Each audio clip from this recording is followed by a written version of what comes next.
So in a world increasingly fractured by division, by fear and misunderstanding, there's really a profound need for healing and reconciliation, isn't there? And one of the most potent tools that we have at our disposal is the simple act of listening to each other.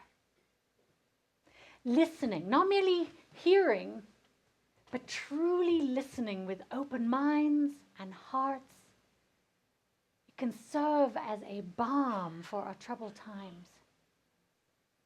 And it's through deep and intentional listening that we can bridge divides, we can foster understanding, and we can create a more peaceful and harmonious world.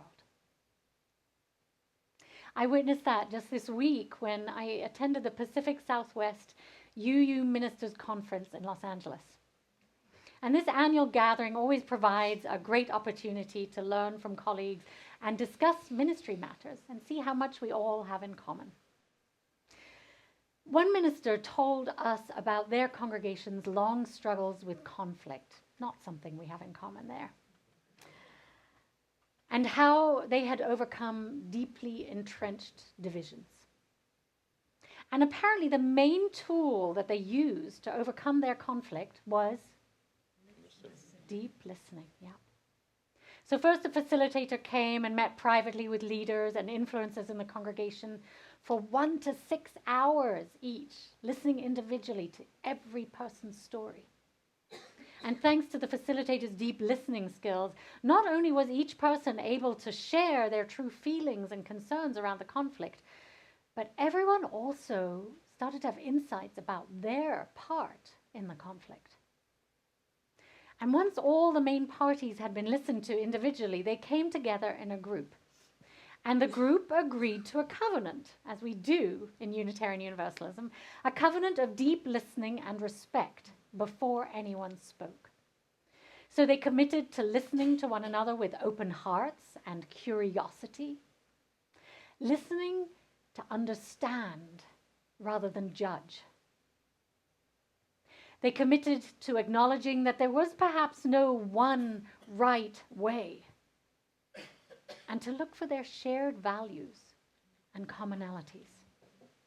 So rather than proving themselves right, so easy to do, they sought to be open to different perspectives.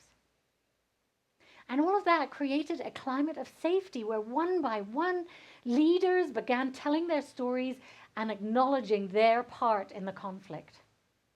And as one after the next started sharing authentically and vulnerably about why they had behaved in the way they had, it opened the door for another to admit their conduct had perhaps not been optimal.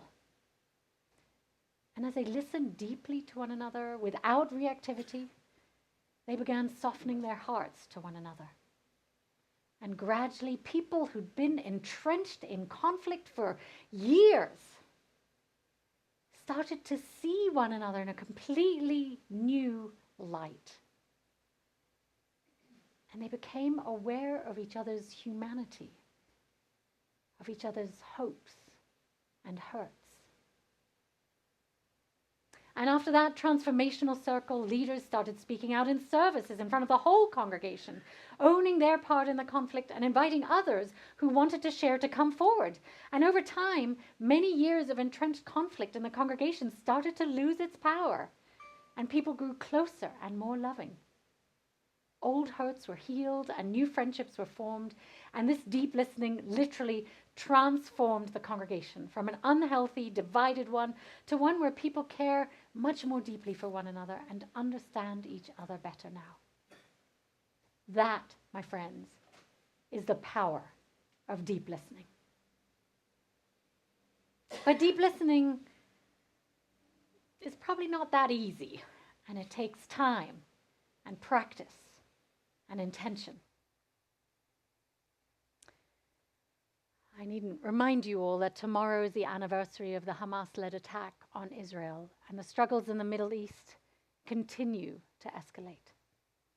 It's an impossibly complex situation with so much pain and suffering for all. And as a community, we came together at the beginning of this year in an intentional listening circle focused around what was going on in Gaza. And we had people from all sides of the discussion. Those of you who were there will remember. But the goal was not to persuade each other with our opinions. Rather, we covenanted to listen deeply to one another, honoring each other's perspectives and experiences. And as people share the impact of the conflict on their personal lives, we began to understand one another more deeply and realize that there just are no simple solutions. Despite our differences, listening to one another deeply and really hearing each other across diverse opinions and backgrounds without trying to change each other brought us closer and helped us all understand the complexity of this conflict better. And I think that's one of the great gifts of being in a community such as this, even when we don't have the same views. We get to learn about one another and understand each other better despite our differences. And because of our common values around love, peace, and justice for all, we learn to expand our hearts across difference. And what a precious and unusual gift that is in these days, isn't it? Isn't it? Yeah. It's rare. We do something very rare and special here.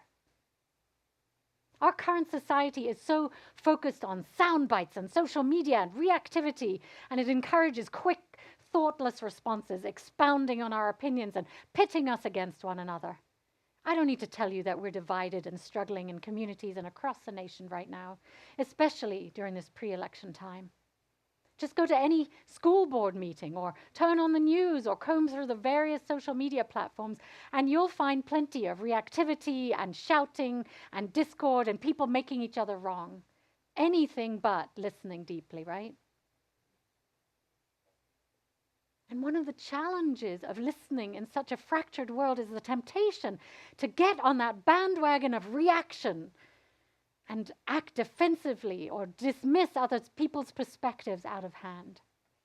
We may feel the need to prove ourselves right or to protect our own views.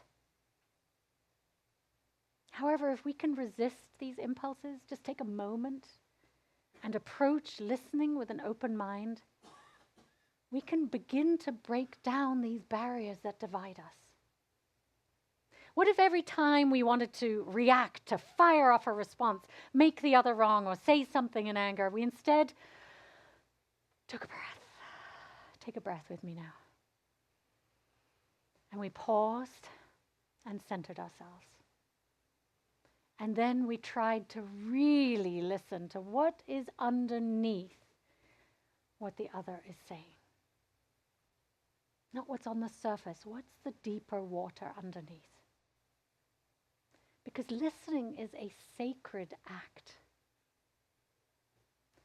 And for us I'd say it's a spiritual practice that respects our values of generosity, interdependence, and transformation. It's a way of honoring the inherent worth and dignity of every individual you come across. And it's one of the ways we can put love into action, isn't it? When we listen to others, we create a space for our human siblings on earth to feel seen, heard, validated, and understood. Now, though quiet, listening is not passive. It requires effort and intention. Haven't you tried listening to somebody and you're so busy forming your opinions in your mind of what you're going to say back? It takes a lot of practice to sit and just listen and not plan your next move. It involves setting aside our own preconceptions and judgments and truly seeking to understand the other person's point of view, even if we disagree. And it means paying attention to their words, their tone of voice, and their body language. It's really about being present in the moment and offering someone else our full attention.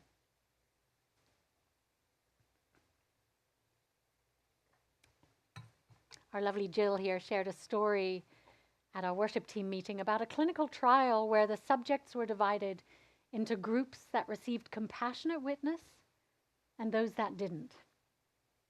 Compassionate witness is deep listening. It is hearing and acknowledging the pain, fear, and lived experiences reported by the patient. And the study illustrated the power of listening. Even among the placebo groups, the patients that received compassionate witness reported feeling better and demonstrated better outcomes. In fact, when I was awake at 2 this morning, I read an article on Oprah's new book, Build the Life You Want, The Art and Science of Getting Happier. And I'm like, I've got to put this in the sermon because she says that one of the greatest gifts you can give to anybody is your full attention. All humans are looking to be validated. And listening more deeply turns out to be the number one takeaway from that book, apparently. I got to go get my copy. According to Zen master Thich Nhat Hanh, deep listening is the kind of listening that can help relieve the suffering of another person. You can call it compassionate listening. You listen only with one purpose: to help him or her empty his heart. Even if he says things that are full of wrong perceptions, full of bitterness, you are still capable of continuing to listen with compassion. Because you know that listening like that, you give that person a chance to suffer less. What a gift, right? And Psychology Today goes on to explain that central to these ways of defining deep listening is a sense of presence, inner stillness, openness, and mindful attention to what the other communicates in their body, speech, and silence. The great poet Rumi said, "Listen with your heart. It is the greatest gift you can give." Lao Tzu told us the greatest listener is the greatest teacher. And the Buddha said, "Speak little, listen much." Many religious teachers have talked about listening as a spiritual practice, not an easy one, but one that expands our hearts, our wisdom, and our capacity for peace. In fact, we practice that in our chalice circles as well as many of our other small groups in this congregation. Has anyone here learned to listen more deeply through some of these small groups? It looks like a lot of us. These are intentional spaces for listening deeply. So how do we listen more deeply, you might be wondering? What are the skills that we actually need to cultivate? Here are some ideas. First of all, practice presence. When someone is speaking to you, give them your full attention. Put away distractions, your phones. Give them your full attention. Make eye contact. And show through your body language that you are engaged with what they're saying. Don't prepare your response while they're talking, but just listen to them. Secondly, reflect and clarify. So after someone has spoken, you might wish to repeat back what you've heard and ask clarifying questions if you need. Paraphrase what the other person has said to ensure your understanding of their perspective. Thirdly, and this is hard for some of us, suspend judgment. Resist the urge to judge or critique while listening. Allow the speaker to share their full experience before forming opinions and responses. Avoid making assumptions or jumping to conclusions about them. And then ask open-ended questions and be curious. Encourage the other person to share their thoughts and feelings and be curious and seek further clarification. You might say something like, "Tell me more about that." And then validate their feelings by acknowledging and respecting the other person's emotions. For example, "I see you're really upset by this." And finally, seek common ground. As you listen, look for shared values or goals finding common ground can help build bridges and foster collaboration. And I'll put these tools on our Facebook page if you want to revisit them, or you can email me and I'll send them to you. Or we're going to be practicing them this Wednesday at our spiritual practice class. So I hope you can join us for that at 6 o'clock, so we can actually put them into action together. Our wonderful psychologist just here, Grenda David, shared with me and the worship team that the two most common things that she hears in her practice are, I feel misunderstood and I don't feel heard. How many of you have ever felt that way? That's most of us. And that's how many people feel in their relationships, in families, or across our political divide. When people aren't heard, they feel helpless. And so they believe they need to react and express themselves more loudly. And not listening to one another is the source of most of our disagreements and even wars. But if we practice simple listening in the ways I've just described, we have the chance to build healing and connection. Theologian David Augsburger says, being heard is so close to being loved that for the average person, they are almost indistinguishable.